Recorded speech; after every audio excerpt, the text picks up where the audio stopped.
You are listening to Para X.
Welcome to Stirring the Cauldron.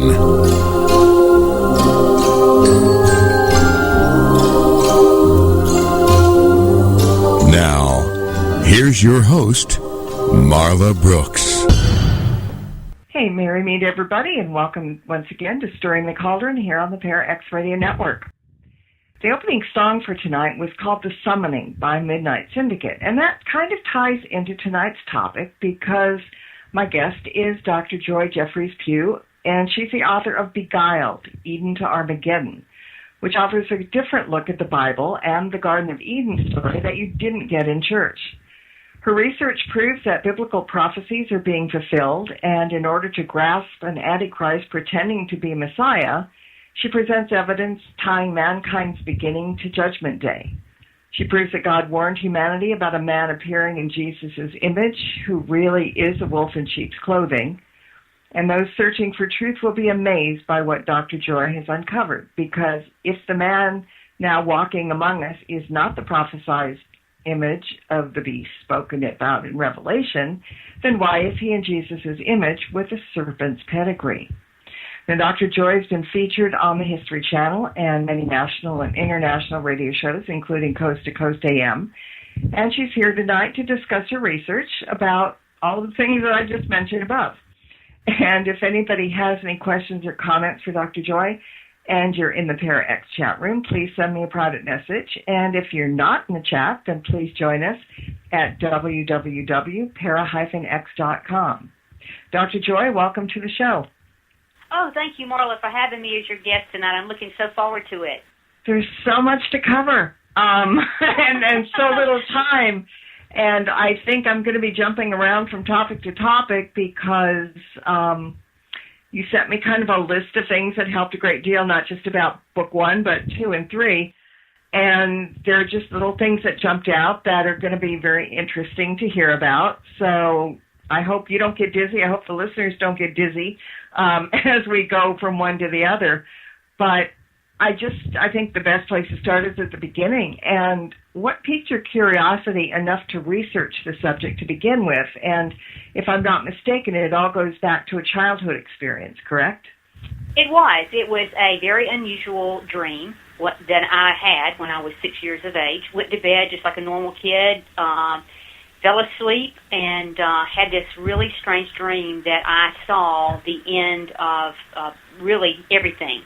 And it was so devastating. It literally it was just unreal. And, and what I saw has never been featured, what I think, in any kind of even movie in Hollywood. I mean, no one has gotten it exactly as bad as it was. And I was telling someone recently on a show, I said, if you don't know what it is to not hear anything, to hear dead silence, I said, everything we do, we can hear ourselves breathe even if we go in a closet.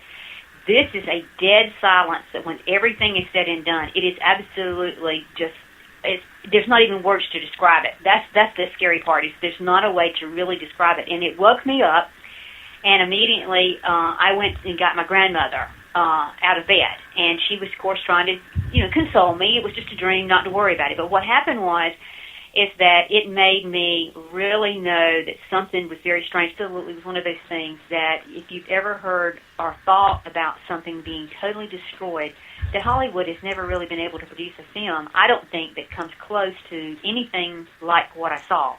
And so at age 6, a person that grew up in South Georgia, when we had one, TV station that we would have like Walt Disney and Lassie on, you can't imagine a child at 6 years of age having something that I saw. It was very disturbing, even though that my grandmother tried to, encourage me that it was just nothing to worry about, that I didn't need to worry about things like that. I was a child and to be a child. Mm-hmm. But what happened, Marla, is that it made me go internal because I knew that this was something greater. I knew that I was going to see this happen in my lifetime. That started me wanting to know answers to some very difficult questions that nobody was answering, because I really do believe that what I saw is going to happen. And so far, we're heading towards something that will end up like what I saw. So it makes it very important to me. My research began as really answers to questions that I had, never thinking that I would be sharing them or writing books or whatever. I really wanted to know the truth. And so wherever it took me, and it took me in a lot of directions and into a lot of sciences and a lot of religions, to really get a foundation to understand what it is all about when we hear things about the end of the age and the final generation and the terminal generation and that kind of thing. It was really a wake-up call that today I can close my eyes, and that's been over 50 years ago, and I can see it just like it was yesterday. Okay.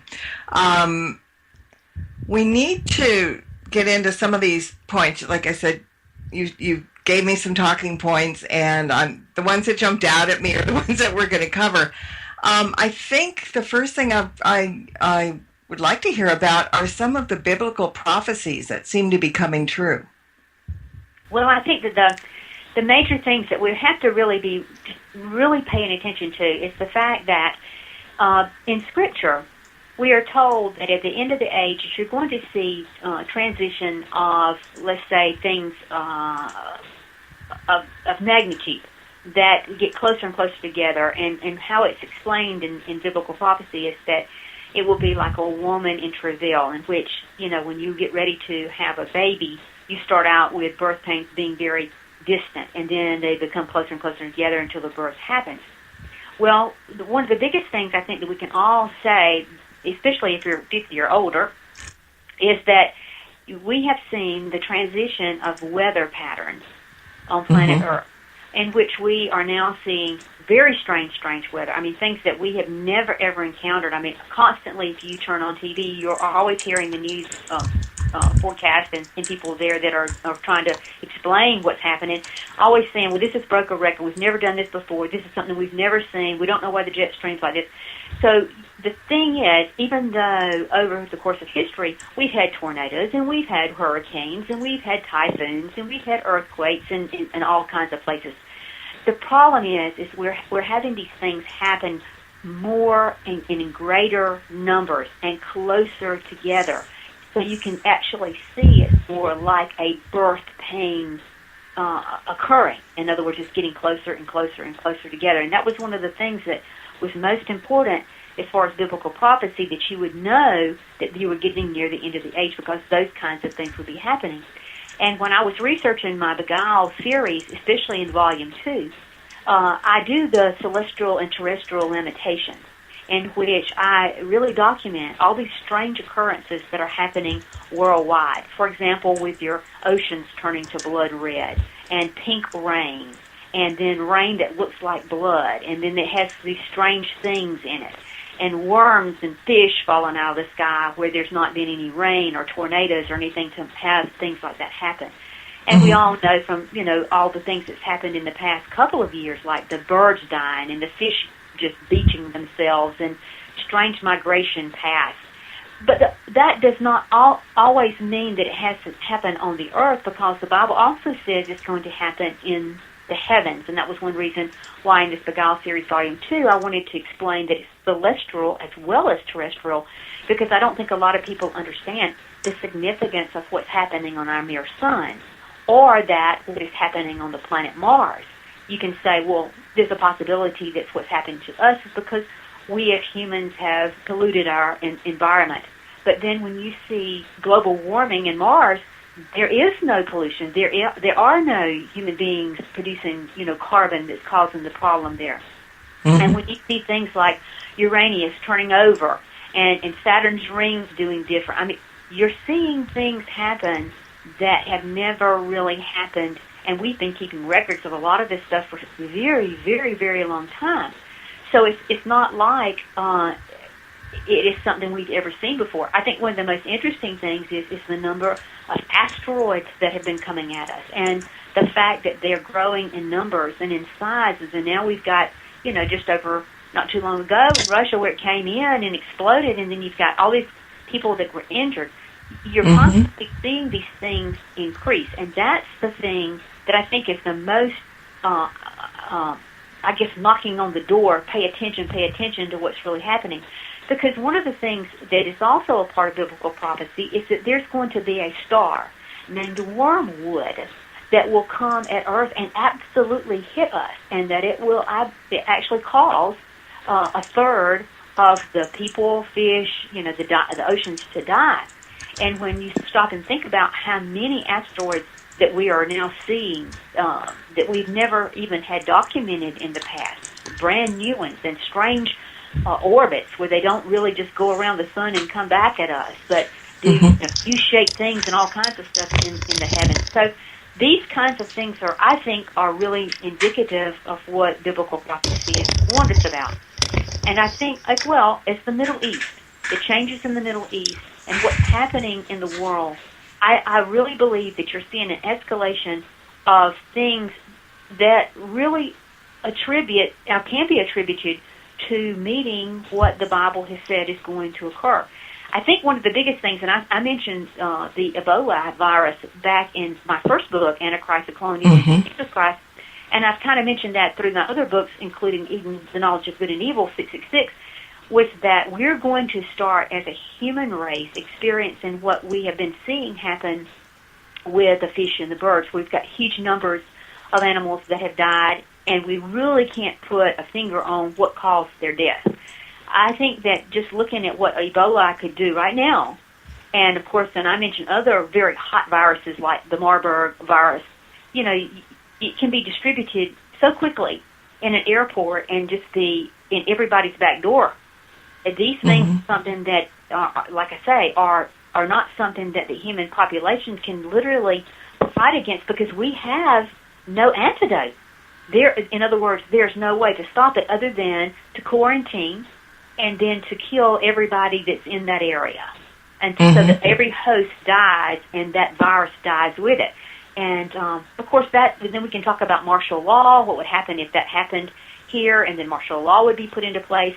And I don't know that a lot of people understand that in our own government we have huge numbers of books that have been written about these laws that have been passed under executive orders or whatever that will place us under a martial law and literally can take our property and make us, go down to our post office and get a number, and then we don't have any rights to anything. So, when you look back and you think, well, how the Bible talks about that you won't be able to buy, sell, or trade, and that, the wheat would be worth a penny. I mean, right now in California, you're witnessing the removal of being able to grow crops. And I think about Texas and all those other areas that are losing the ability to even have cattle because they can't have enough rain to, keep the lawns and the grass growing. So if these things change, the population is not changed. The feeding has to continue. But as these things escalate and crops continue to fail and have their own droughts and plagues and whatever, then you start seeing, well, now these are other things that are mentioned in biblical prophecy. And I think the thing that just stands out at me, where this has not happened in the past and all the years that I've been able to do this research, is that it has come on so fast and furious and close together. And we don't have just, let's say, the tornado problem. We've also got the sun problem. We've got the change in the magnetic Earth grid. We've got the changes in the celestial things that are happening with the asteroids and things coming at us. And we've got the animals dying, and now we've got plagues that human, really, all of mankind could be wiped out by, because you have to be able to isolate this stuff to stop it. And with people traveling abroad like we do now, stopping something of that magnitude of a virus is very, very, very difficult to do. So when you see all these things happen, you see the Middle East in uproar.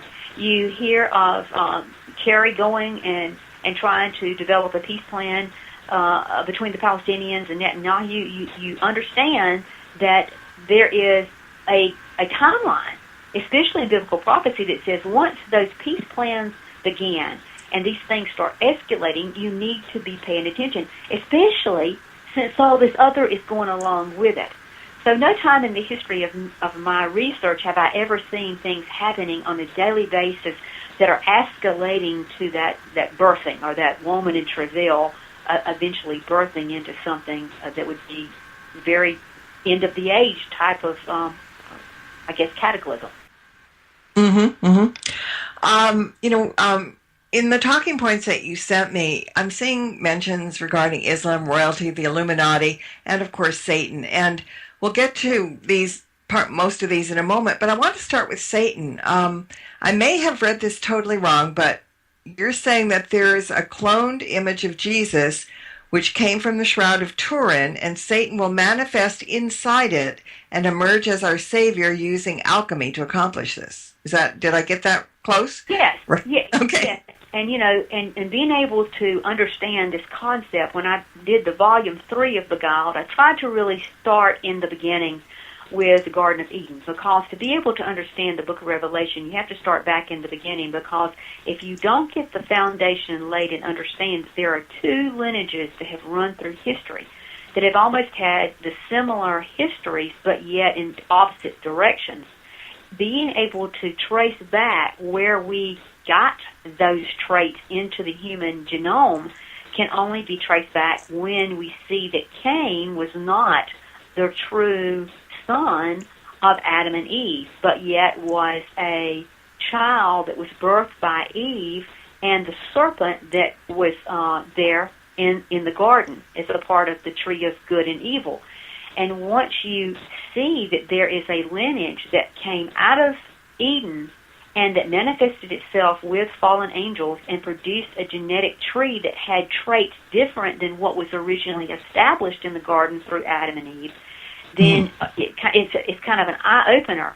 And what I did is I took that volume 3 and ran the DNA showing how the different change-up that Cain had that was different from Abel, who was really a child of Adam and Eve, and then the difference between the lineages of Cain and how the fallen angels and how they manifested themselves upon the daughters of men, how that produced giants. Because if you go back and you look at Eve was taken from the rib of Adam.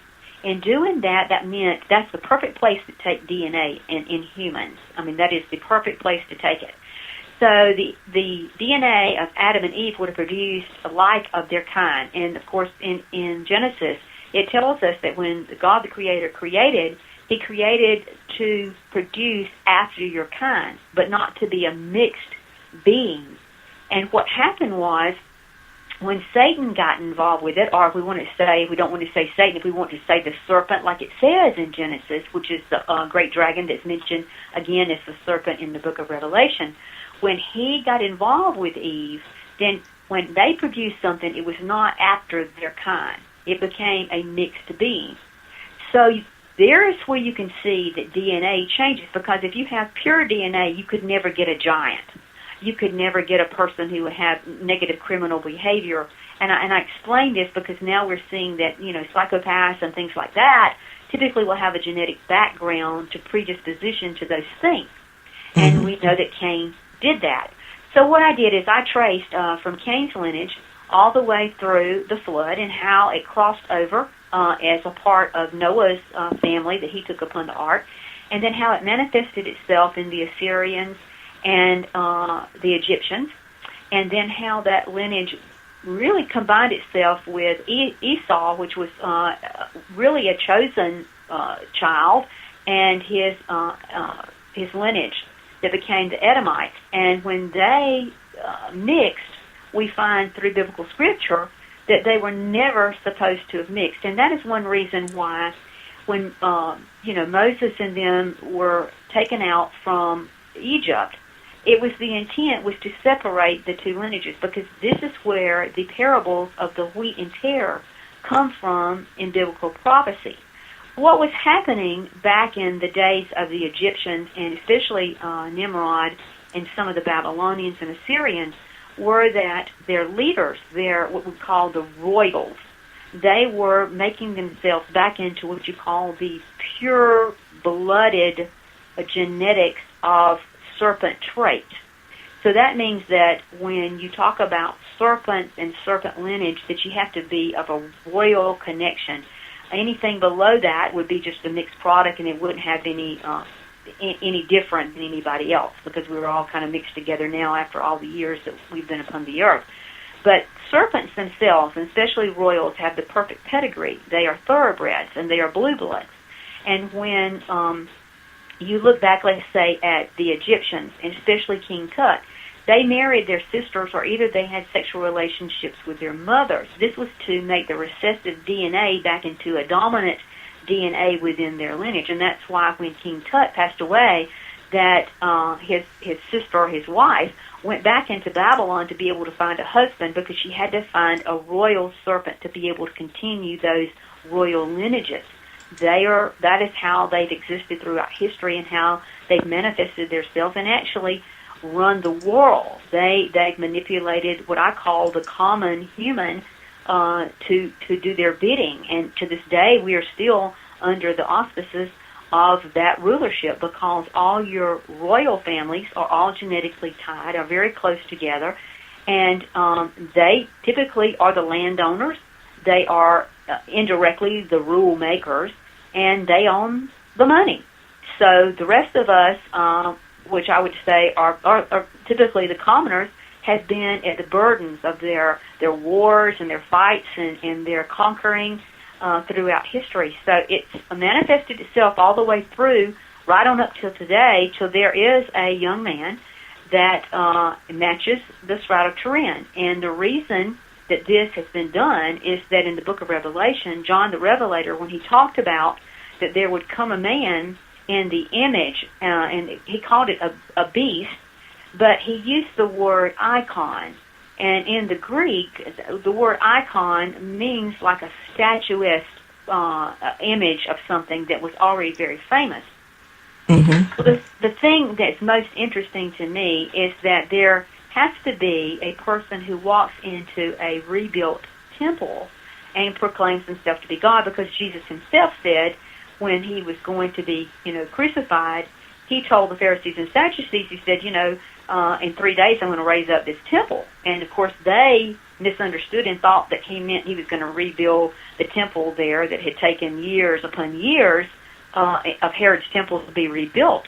What he was talking about was that in his resurrection, that he was raising his temple. And I think a lot of people don't stop to think when Jesus was here, he was telling us to be careful of somebody resurrecting his temple and walking in his flesh, because he said there will be these false Christs that try to emulate me and for you to be aware of it.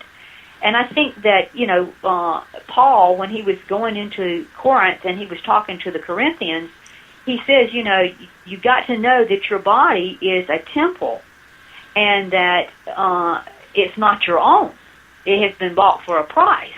And that your spirit, which is a part of God, that he forbids certain things. And he does not want you to join together in any means of a flesh and iron or clay kind of thing, in trying to make it where, again, when you have any kind of relationship, that you are to produce after your kind. You're not supposed to be producing anything that's not correct and not pure. So the fact that we have a royal lineage that literally can be traced from Cain, and I have done that in my books, and show that this dominant genetic trait of the serpent still exists, and that in taking, let's say, two lineages and forming the perfect pedigree to be able to walk in, let's say, to a temple, if you want to say that there may be a regular temple rebuilt up where the Dome of the Rock is, or if they take over the Dome of the Rock, or if the Vatican walks in and decides to bring peace to the Middle East, they will take over, much like they did in Rome, and establish the Vatican City, where you've got someone else kind of controlling the holy sites.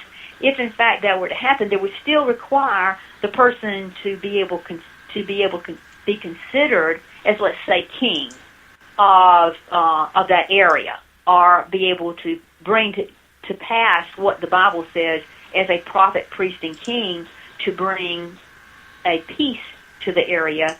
You've got to still have a pedigree. And most of us, Marla, don't, we can trace our histories back to who we were and all this kind of stuff, and I've done that in my own life. I can trace it back to and know where I came from. But still, when you talk about pedigrees of serpent royalty, we're talking about blue bloods. There's not a lot of them, but yet they control huge numbers of people. And because this royal family had access to so much through their German connections, and I really go into great detail about Hitler and Germany and the desire to produce twins.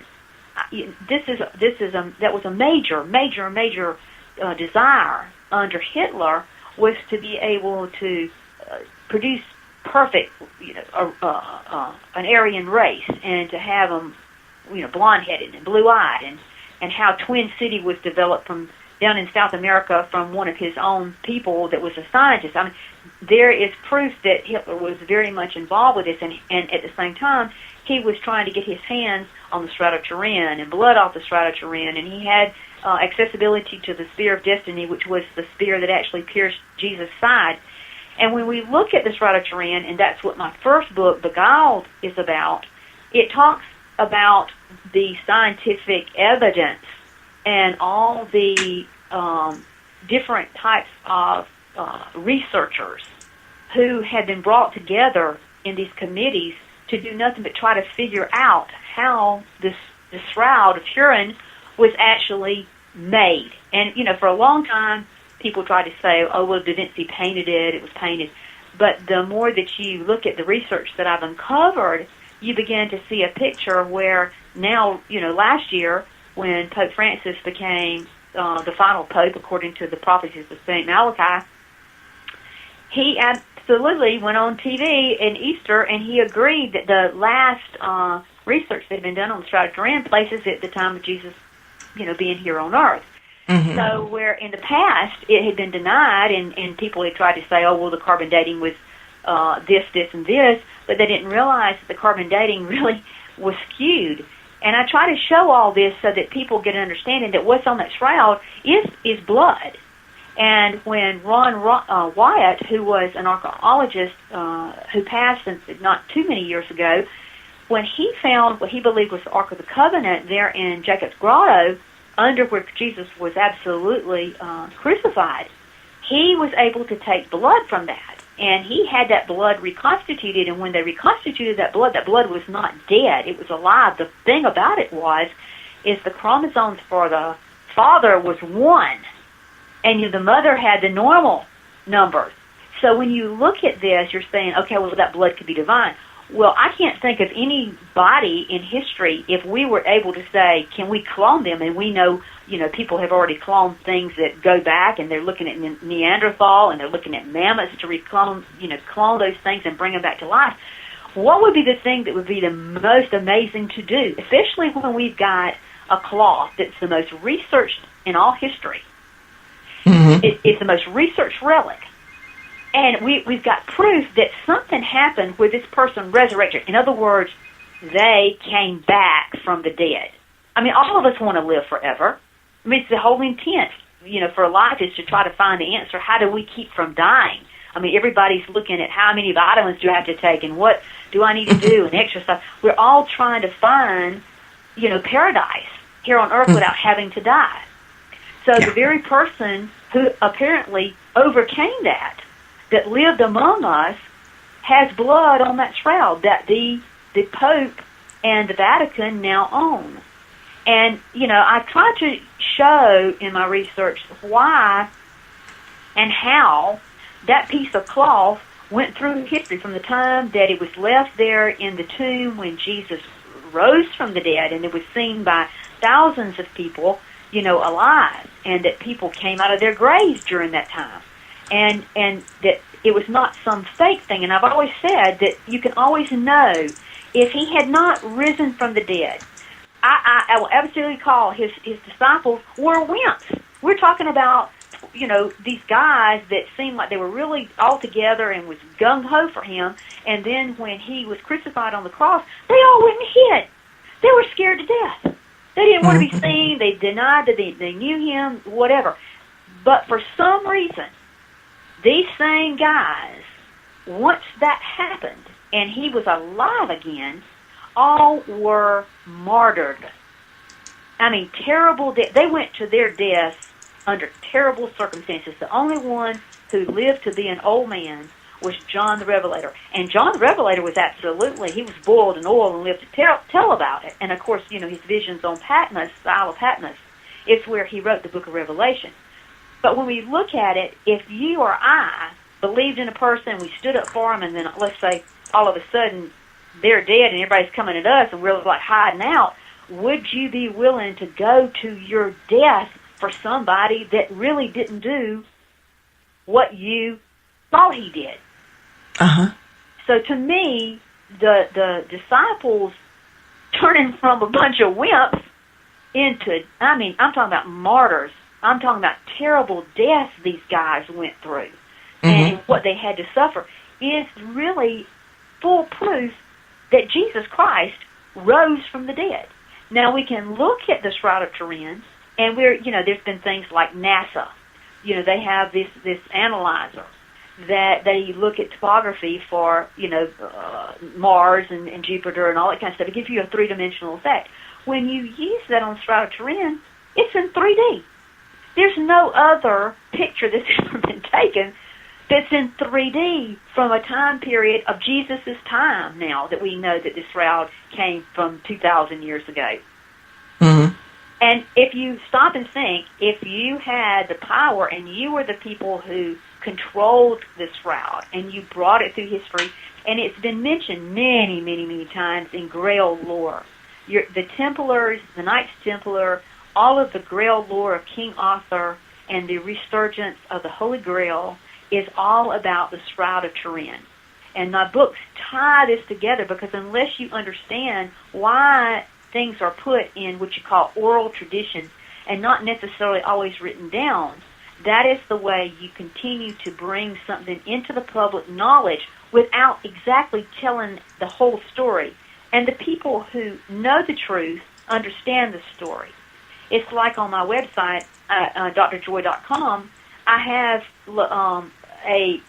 several pieces of Da Vinci's work where he mixes and mingles these symbols because he painted backwards.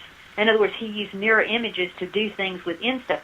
So it's like when you look at something, you think it looks beautiful, but what's looking back at you is not what you're really looking at, but yet it's making an impression upon the brain. These kinds of things are most unusual, and we are being affected by them all the time. So if a person or a royal family, or let's say the serpent lineage, who wants to literally rule the world, control mankind to the point that we answer to everything for them, then they have to bring somebody to power that has a humongous capability. And according to the Bible, this antichrist, or this what will seem to be a Messiah, will be able to bring fire down from heaven. Will be able to do things that the normal average person cannot do. And I think that it's interesting that when we look at this royal family and we look at the British royal crown and we look at the amount of land that's controlled and the money that they own, and we understand the connections to them and the Rothschilds and how the Rothschilds own the gold of the world and how the city of London has its own little grouping of control that nobody else has control over, much like Vatican City, or let's even say Washington, D.C. in our country, you start to get these little red flags that there's three different entities here that are controlling aspects of the world in which we are having to react to, or we are having to live under the auspices of what they are presenting to us and expectation that they will demand of us. It's no different than having to have a chip placed in your body. I mean, this is where we're headed because there is a mark of the beast that's going to happen. This is how control you will become. And, my research shows that each one of us, we have our own separate DNA, but our DNA has its own vibrational pattern. So, in other words, you are giving off a certain pattern every day. But your pattern is different than my pattern or anybody else's pattern. Just it's no different than your fingerprint or your iris scans are different. It's just easier to be tracked. And when you escalate that and you put some kind of magnet or any kind of, let's say, transponder in your body, then you can be tracked that much more. And, of course, I had done extensive research into the area of the pineal gland that exists. It's considered the third eye. We discuss things like in Eastern religion where the kundalini and you bring the serpent up the spine and you have all these things happen to you. This thing that's in our head is like a transponder. It is like a quartz crystal. So in other words, you can send a message and you can receive a message. And these things were being played with back in the 1960s with the Delgado and the boys that I consider trying to learn how to manipulate mankind. And even in a recent movie, they remotely controlled a goat. And George Clooney played in that show. But the thing about it is that you can be manipulated by an outside wavelength, kind of like a beam. And if we look at where we have gone now with our cellular phones, then, they have the quartz crystal, and that's one of the reasons I tried to show in my research that the reason you have problems with brain tumors is when you put that up to your head, you've got a quartz crystal, it's got a quartz crystal, and it's too much electromagneticity going on, and it's directly affecting your brain pattern. Well, these kinds of things are really important to know because once you see that all this stuff is in place, you can see now how you can be manipulated to have to take a mark. We're getting to the point that you will not be able to get health care, especially in the United States, unless you are a part of the plan. And if we start having food shortages, then if you don't have these things in place then they won't let you buy, sell, or trade. You won't be able to buy, sell, or trade. Money is almost electronic now. You don't really have to carry any cash or anything. Everything is done through, I guess, it's like it's just it's fake, but it's really real, but it's in numbers, but it's not like in your pocket, I guess is what I'm trying to say. You run down to the bank and say, I've got $10 in there, and I want to get my $10, and everybody else in town's got $10. We find out that there's not enough $10 to go around for everybody in town. It's kind of a fake situation, and most people don't realize that. And so when you start thinking about how things have been put in place to stop bank runs and that you can only draw so much money out of an ATM, all this stuff has gradually been put in place so that when the guy walks in and says, this is how we're going to do it, people, he has complete control over everything in the world. And, Agenda 21, where they were trying to map and understand about all the animals and all that kind of stuff, they were doing that with humans too. And the sad thing is, we all now own cell phones that, whether they're turned off or not, they're producing transponders. And then they've tried to get people to go down and put their DNA on a register, so that if you get lost or you have Alzheimer's or if your child goes missing, they can use the DNA. But the problem is, the more that you accumulate people's DNA, then you also accumulate the ability to track using DNA. DNA is something that's very strange because you can take it out of, you can take parts of your body and you can put it in a cylinder and you can affect your body, and your body part at a distance will react the same way. These kinds of things are sciences that are being discussed, and unless you're in the field and you're out there trying to put those things together, you don't understand the correlation of how it's all coming together. And I guess it's really a thing that I've been grateful to have the time over the numbers of years, because I started so long ago. I mean, I've been doing research now for 40-some-odd years, and in all kinds of areas, from nanotechnology to biotechnology to physics to science to astronomy to astrology. I mean, there's not too much demonology, everything. I've tried to look at every aspect of it, because if you don't look at the whole picture, if you just say, I'm just going to focus on this one thing, then you're missing the ball game. If you just focus, let's just say, on Southern Baptists, or you focus just on, Muslims, or you just focus on Hindus, or if you just focus on paganism, you're missing what is the real ballpark that you're playing in. It's a huge ballpark, but it's all connected. And I try to explain that too, and especially in the volume 2 of Beguiled, that the Creator created this with perfect harmony. So you're talking about a conductor that, when He created everything that is living, has a DNA, and then He's got everything that's out there, like planets and stars and those kind of things, that are also singing. So in other words, everybody's got their own tune. So as a creator, He can literally, He knows everything, because it's like a conductor over an orchestra. If He's conducting a huge orchestra, and let's say the 5th violin over there breaks a string, or he gets out of tune, that conductor has got an ear, and he knows immediately either that string broke or something happened, because now the sound is not quite perfect.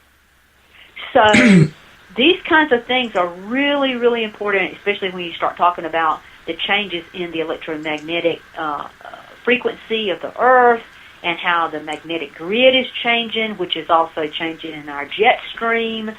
I mean, everything is tied together. It's a much bigger picture. But what it proves, Marla, is that we were not created out of chaos. Literally, there's a planned agenda, and we're following it. And that's the thing that's most amazing with the research that I've done. We are so quickly running out of time. I just want to ask a couple of questions. I've got like 30 here, but we're going to probably be lucky to get to 2 more. You're talking about research. With all the research that you've done, who do you believe the Antichrist to be? Well, like I was mentioning earlier, if you go to my website at drjoye.com, that's drjoye with an E.com, you'll see where we have taken Prince William, and we have absolutely taken his profiles and his body image and placed him within the realms of what the Shroud of Turin is. The interesting thing is that how he meets that in a way that nobody else that's presently here meets that image. And because John the Revelator said it was going to be an image, in this being would be in an image without, let's say, the soul, then cloning, when you clone something, and of course that's easy to do because every one of us can be cloned. Just take a little cell off of you and clean out a woman's egg of all DNA and pop it in there and electrify it, and it'll start, duplicating itself. And in 9 months, whoever delivers you, it's the you. It doesn't have any connection to anybody else. And the thing that I wanted to show, in especially the Volume 3, is why Princess Diana was murdered, why she tried to kill herself, why she was bulimic, why she threw herself down the stairs and tried to kill her and William before he was born, why Camilla and Charles were always a thing, but she could never fulfill the role of the 19-year-old virgin that had to give birth to this particular image. I try to go through all of these things to explain to you why Diana was screaming at the top of her lungs that the royal family were lizards, but people just didn't get the context of what lizard means. It means they have a third eye that's workable. All lizards have that. But that royal DNA came from the Garden of Eden. Okay. Yeah, I did see the picture, by the way, on Google, and it was kind of interesting. It really was. Now, do you believe that the apocalypse will occur on July 28th, 2019, and where did that date come from? Well, this particular date is a date that was prophesied in a apocalyptic kind of vision that was held very, very under, I guess, key with the Freemasons, who got information from the Rosicrucians, who got information from the Knights Templar, and that kind of thing. There's an agenda, and they have to have somebody completely in place by that deadline. So when the Rosslyn Chapel was built, those kinds of things were actually engraved in stone. And so that is a real possibility of a transition from what I call the tribulation period into what is called the Great Wrath. Because in God's Great Wrath, it will be the same number of years, which was a year and so many months, that Noah was absolutely on the ark, because that's considered the final stage of the tribulation period. Okay, one more quick question. How can we avoid beguilement? Well, the thing that I think I learned from all of this, and I think that's probably the reason that I named my series Beguiled, is that Marla, as a young person, growing up, going to church, hearing the stories, I'd always heard that, Adam and Eve, they bit into an apple, and then we lost paradise. Poor us. And I kind of built my foundation of understanding that, and when I realized that there was more to it, and that an apple is not even mentioned in the Garden of Eden, and the fruit is not like the fruit that we think of. We're talking about the fruit of seed and harvest, and we're talking about mixed seeds, and we're talking about sexual relationships and DNA. I realized that I had been beguiled, and in my own life I had made choices and made decisions about things that I chose to do, thinking one thing when that was not correct. And it caused a great change in me to really look at every aspect of what we are dealing with, because the spiritual realm is very, very real, and it is right here among us.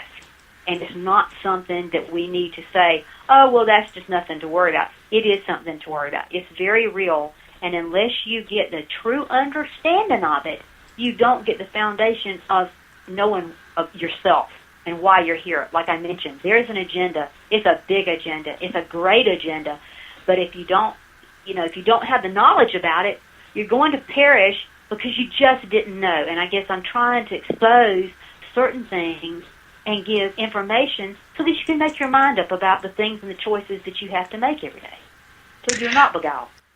Exactly. Well, you know what? I understand now why there is Beguiled Volume 1, 2, and 3, plus the other books that you've kind of written along these lines, because there is just so much. Like I said, I probably had 20 or 30 questions all over the place to ask, and they're just, an hour will not cover hardly any of it. But I think people that are interested in the subject and want to know more about what we've been talking about need to get the books, and I think this would be a good time to let everybody know where they can purchase them and your other books and where they can find out more about you. Well, I think the best place for anyone to go is to my website, and that's www.drjoye.com. It's joy with an E.com. And all the books are there. You can click on it. It'll tell you what's in the books, different pages and things like that. You can find these answers that are in my books, if you're interested in a certain subject. My appearances are there. There's YouTubes that are there discussing some of this. And then, of course, my email address is there. And if you have a question and we didn't get to something tonight, feel free to email me. I get emails from all over the world. And so sometimes it can take, a couple months to be able to answer all the questions, and I can answer questions that are real straightforward answers. But there's so much of this, Marla, that is so huge that you really have to read the documentation to get the overall view because, like you said, there's just a lot of it. Mm-hmm.